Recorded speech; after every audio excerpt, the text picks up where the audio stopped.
All right, welcome to this explainer. Today we're diving into something massive. We're unpacking one of the most consequential and, honestly, most misunderstood events of the entire 20th century, the collapse of the Soviet Union. But we're not just going to rehash the standard political timeline you've probably heard before. Instead, we're looking at the economics. We're exploring how a global, nuclear-armed superpower didn't end with some dramatic explosion, but basically just ran out of the ability to pretend its system was working. And more importantly, we're going to trace how that catastrophic economic fallout directly shaped the incredibly tense geopolitical world we're living in right now. I want you to try and picture this for a second, because it's truly unprecedented. It's Christmas Day, 1991. Mikhail Gorbachev sits down in front of a TV camera inside the Kremlin, and he resigns. But he wasn't just stepping down from a presidency. He was stepping down from a country. Literally, by the time he finished speaking, the Union of Soviet Socialist Republics, the largest nation by landmass in human history, was just gone. It ceased to exist. There was no massive World War III, no foreign army storming the gates. The state that put the very first human into orbit, a state that held half the globe in its gravitational pull for 70 years, simply stopped. So, let's get into part one, the command economy's rot. Okay, let's dive into this. What exactly was the USSR beneath all that Cold War bluster and propaganda? Well, to understand how the whole thing fell apart, you really have to understand how it functioned day to day. At its core, the Soviet Union was a command economy.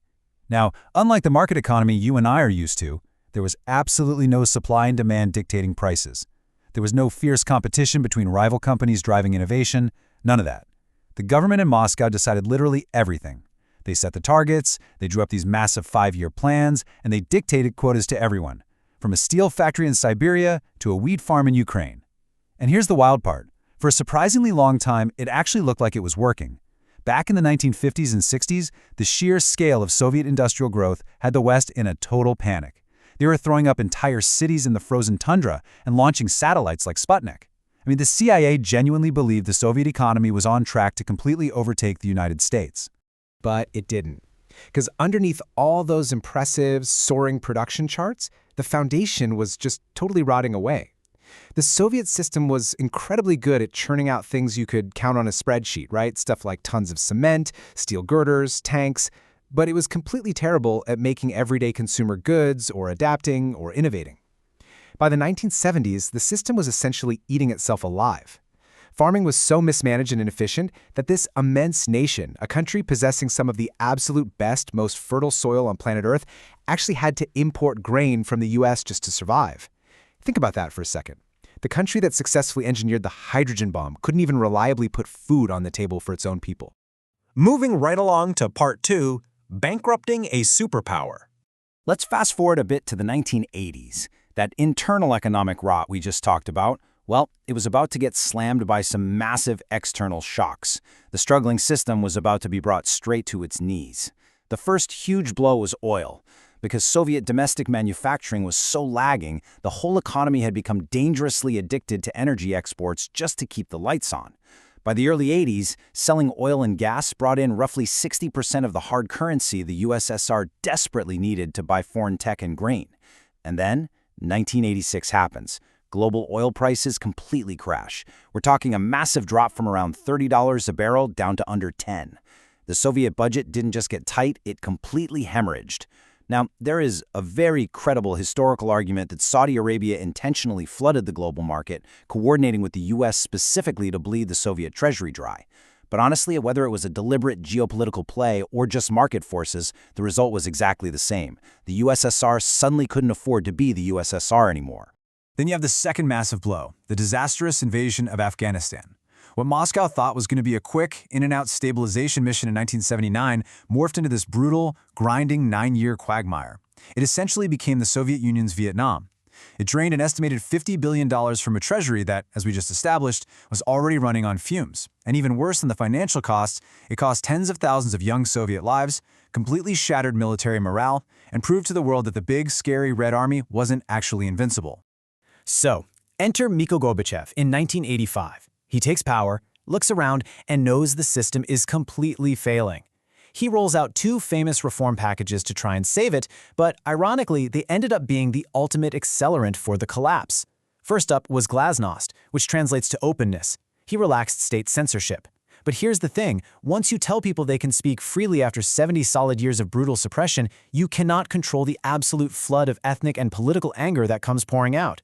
The second reform was perestroika, which was this attempt to inject some limited market mechanics into the system. But you just can't half-liberalize a command economy. It doesn't work. Lifting some price controls while the state is still demanding quotas just created pure chaos, massive shortages, and absolutely massive black markets. Which brings us to part 3. The Soviet Union dissolves. By 1990, things were just completely unraveling. Inflation was totally out of control, grocery store shelves in Moscow were literally bare, and citizens of a nuclear-armed superpower were standing in freezing lines for hours just hoping to get a single loaf of bread.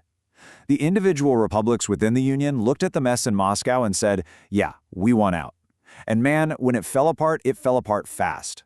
March 1990, Lithuania declares independence, kicking off a domino effect. By August 1991, desperate communist hardliners tried to stage a coup to overthrow Gorbachev, but it totally fizzled out in just 3 days. Why? Because the military flat out refused to shoot their own protesting citizens. And if the ruling party can't even enforce its own orders, well, it has no real authority left. Come December, Gorbachev throws in the towel, the Union is officially dissolved, and literally overnight, 15 brand new countries pop up on the map. Part 4. Shock therapy and oligarchs. Now, this is usually where your high school history class wraps up, right? The Berlin Wall is down, the Cold War is over, democracy wins, cue the celebrations. But the reality of what happened next, inside those newly drawn borders, is one of the most severe and, frankly, underexamined economic catastrophes of the 20th century. The brand new Russian government inherited an impossible puzzle. How do you take a massive economy where the state literally owns every single factory, every farm, every corner store, and somehow magically transform it into a competitive, private, free market economy? The answer they came up with, which was pushed very heavily by Western economists and the IMF, by the way, was a strategy known as shock therapy. The basic theory was rip the Band-Aid off. Just move incredibly fast. Abolish all state price controls immediately, privatize all those state-owned businesses as quickly as humanly possible, and just let the free market naturally sort itself out. The promise was that, sure, there's going to be some intense, short-term pain, but it will very quickly lead to long-term, stable prosperity. Now, what's really interesting and honestly horrifying about this is the sheer scale of the fallout. When those price controls were suddenly lifted in January of 1992, inflation didn't just tick up, it absolutely exploded, hitting an unimaginable 2,500% in that first year alone. Try to wrap your head around that. Life savings that families had painstakingly built up over decades became literally worthless in the span of a single month. A pension that gave someone a perfectly comfortable retirement in December couldn't even buy a week's worth of basic groceries by February. And that rapid privatization? It definitely did not create a thriving, vibrant class of mom-and-pop small business owners. Because everything moved so fast, there were basically no rules. No legal frameworks, no regulatory institutions to govern this massive, historic sell-off, so it essentially created an oligarchy overnight. A handful of incredibly well-connected insiders managed to scoop up massive state assets. We're talking national oil companies, enormous metal producers, entire media empires, for absolute pennies on the dollar. It got so extreme that by the mid-1990s, just 7 men effectively controlled half of the entire economy of a nation with 148 million people. The absolute absurdity and unfairness of that system really cannot be overstated. Let's look at Part 5. The tragic human cost. We really need to pause and look closely at the staggering human toll of this transition, because these are numbers that get almost entirely glossed over in the West, but they are absolutely critical to understanding the reality of the 90s for everyday people. You know, this brilliantly illustrates just how deep the pain went. We are all familiar with the profound cultural trauma of the American Great Depression, right? That involved roughly a 30% drop in GDP over 4 years, while Russia's economic collapse in the 1990s saw a 40% drop in GDP in that exact same time frame. And remember, this wasn't triggered by a sudden Wall Street crash or a massive natural disaster or a devastating world war. It was purely the result of the sheer chaos of trying to transition their economic system. The human consequences here were just horrific. We're talking about male life expectancy in Russia literally dropping off a cliff from 64 years down to 57 in just 4 years. Hospitals saw a massive, tragic surge in what sociologists call deaths of despair. That means rampant alcoholism, suicides, and stress-related cardiovascular disease. And it wasn't isolated to Russia either.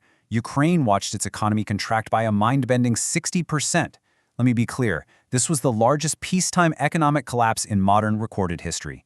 And it was all happening right while the Western world was patting itself on the back and taking victory laps. So why does all of this matter today? Part 6, Shaping Modern Russia. During all this chaos in the 90s, the West was kind of operating under this dangerous, almost absolute confidence. You had prominent political scientists like Francis Fukuyama famously declaring the Soviet collapse to be the end of history. The general vibe was that liberal democracy and free market capitalism had permanently won the ideological war, and the only job left to do was just to copy-paste that model everywhere else. This somewhat blind belief in perfectly self-correcting markets and the natural expansion of Western institutions like NATO really drove the policies of that entire decade. But that absolute confidence, it violently hit a brick wall in 1998. The Russian government, totally crushed by the weight of this Bosch transition, defaulted on its massive debt. And the global ripple effects were instantaneous and huge. It sparked a worldwide market panic. It even led to the near collapse of long-term capital management, which, incredibly, was this massive U.S. hedge fund run by actual Nobel Prize-winning economists. It turns out their pristine, beautifully calculated economic models were completely wrong, because those models apparently didn't account for what happens when an unstable, nuclear-armed world power literally goes bankrupt. And here is the absolutely crucial takeaway. The profound humiliation, the literal destitution, and the sheer chaos of the 1990s, that trauma created the exact political atmosphere that made the rise of Vladimir Putin possible. When Putin came to power, his core promise to the Russian people, the bedrock of his political support, was actually incredibly simple. It was basically, never again the chaos of the 1990s. Never again the humiliation of relying on smug Western advisors who got extremely rich while everyday Russian citizens starved in the streets. You really cannot understand modern Russian actions, the annexation of Crimea, the ongoing invasion of Ukraine, or the systematic, deep-seated hostility toward Western institutions without first understanding that profound trauma of the 1990s. Now, obviously, we are neutrally exploring the history here. Understanding the roots of an action is very different from justifying it. But it is undeniable that the borders that were hastily redrawn in 1991 are still heavily contested today. The messy, complicated world that the Soviet collapse left behind is still being actively fought over right now. So tying it all together, the Soviet Union didn't collapse because somebody won a philosophical debate in a university lecture hall. It fell because the state absolutely refused to see the massive, glaring gap between its official, rosy propaganda story and the actual, painful, lived reality of its citizens. And when the money finally ran out and they couldn't paper over that gap anymore, the whole facade just collapsed at once. Which leaves us with a pretty provocative thought to wrap up this explainer. Are we able to spot the glaring gaps in our own systems today? Or are the massive political and economic systems we build always, in the end, far better at telling a confident story than actually surviving one? Something to think about. Thanks for joining me.